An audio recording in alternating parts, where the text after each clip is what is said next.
ইনশাআল্লাহ যদি আপনাদের দোয়ায় আমার কপালে ইনশাআল্লাহ যদি মনোনয়ন এবং নির্বাচনে নির্বাচিত করেন, ইনশাআল্লাহ প্রথম বছরেই আপনাদের এই কাজটা হবে। ইনশাআল্লাহ ট্রেনের ব্যবস্থা হবে, রাস্তা প্রশস্ত করার ব্যবস্থা ইনশাআল্লাহ করতে হবে।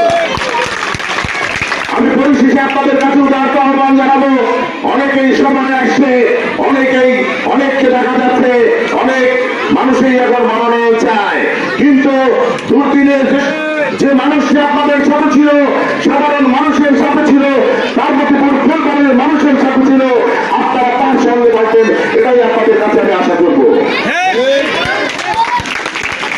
আপনারা যদি চান যে আমার মতো একজন মানুষ, আপনারা আগে শোনেন এসএম জাকারিয়া বাচ্চু লোকটা কেমন, সে কি করে, কি করতে পারে এবং তার দ্বারা কি সম্ভব।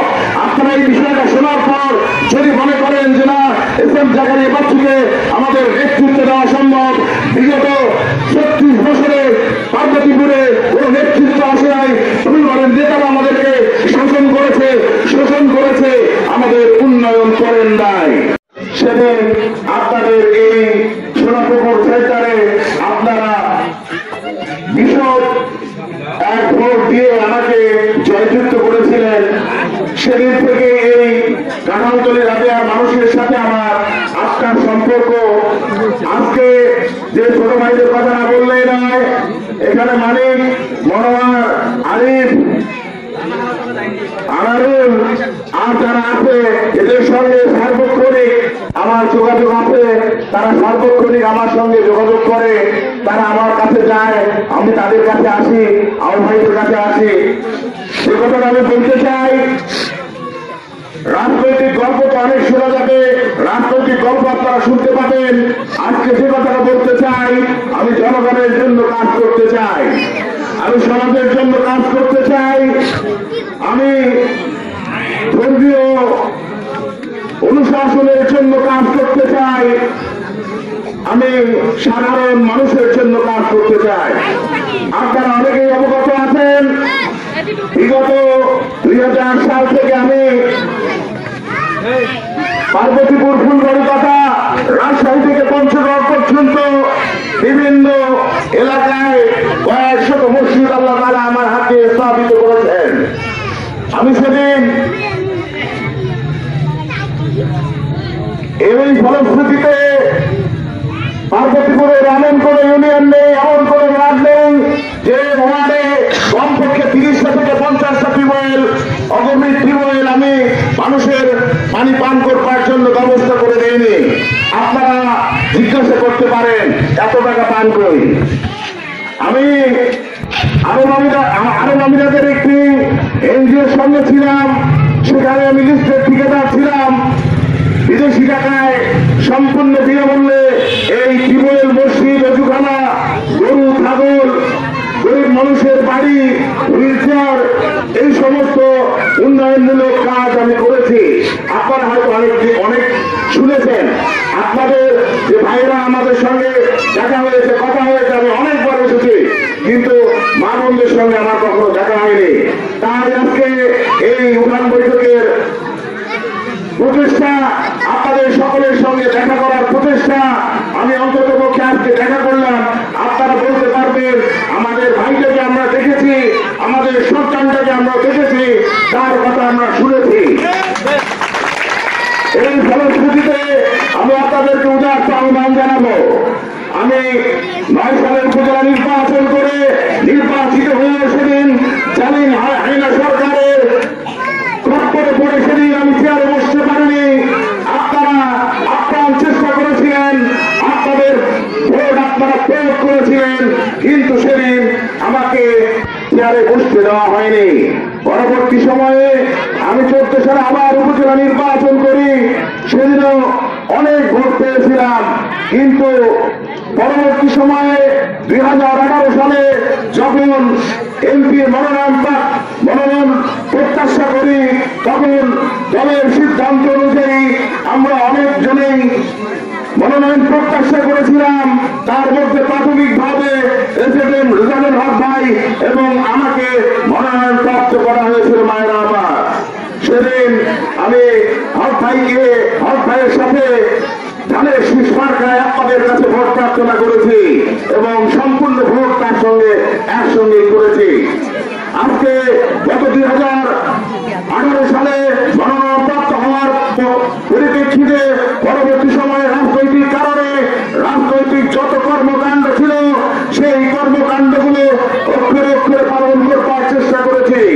বিশেষত আমার নেতা জনাব তারেক রহমান আমাকে প্রথমে যখন বলল আপনারা মানুষের কাছে গিয়ে এই বিষয়টা জানান, আওয়ামী লীগ সরকার চলে গেছে, এই অবস্থায় সাধারণ মানুষের উপরে কিছু অসাধু লোক বিভিন্ন ভাবে বল প্রয়োগ করে চাঁদাবাজির ব্যবস্থা করছে, চাঁদা কালেকশন করছে,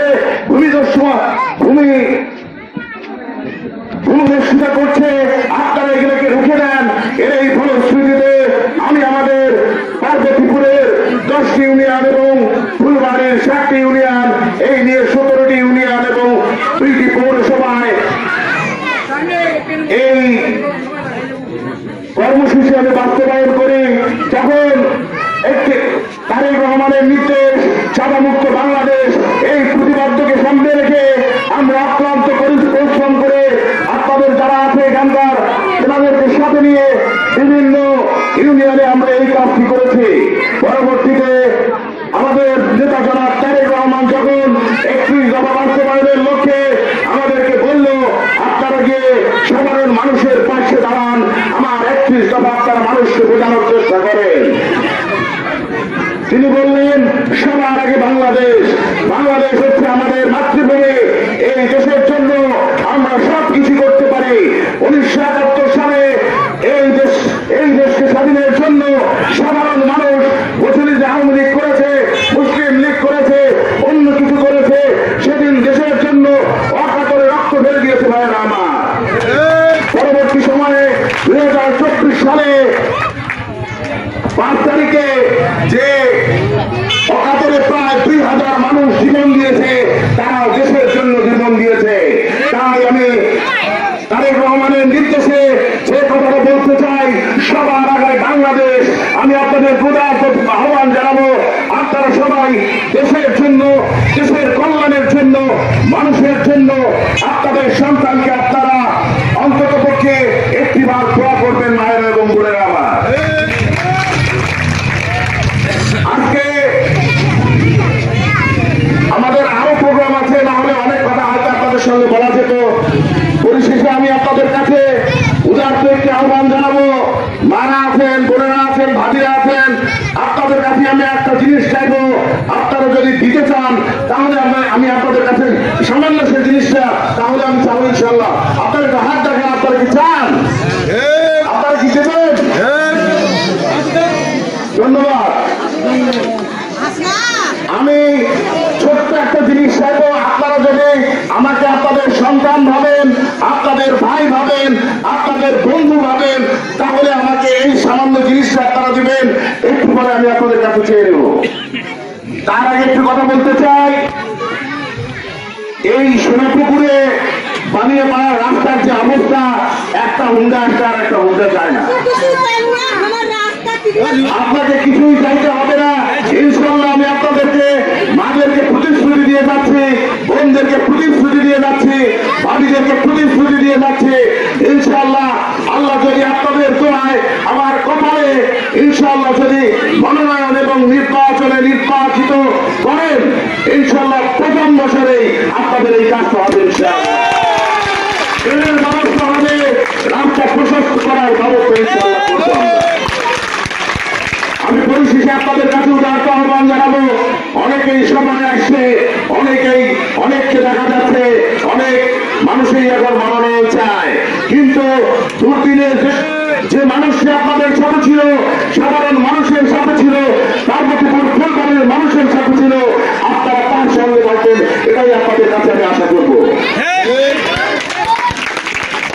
আপনারা যদি চান যে আমার মতো একজন মানুষ, আপনারা আগে শোনেন এফএম জাকারিয়া বাচ্চু লোকটা কেমন, সে কি করে, কি করতে পারে এবং তার দ্বারা কি সম্ভব।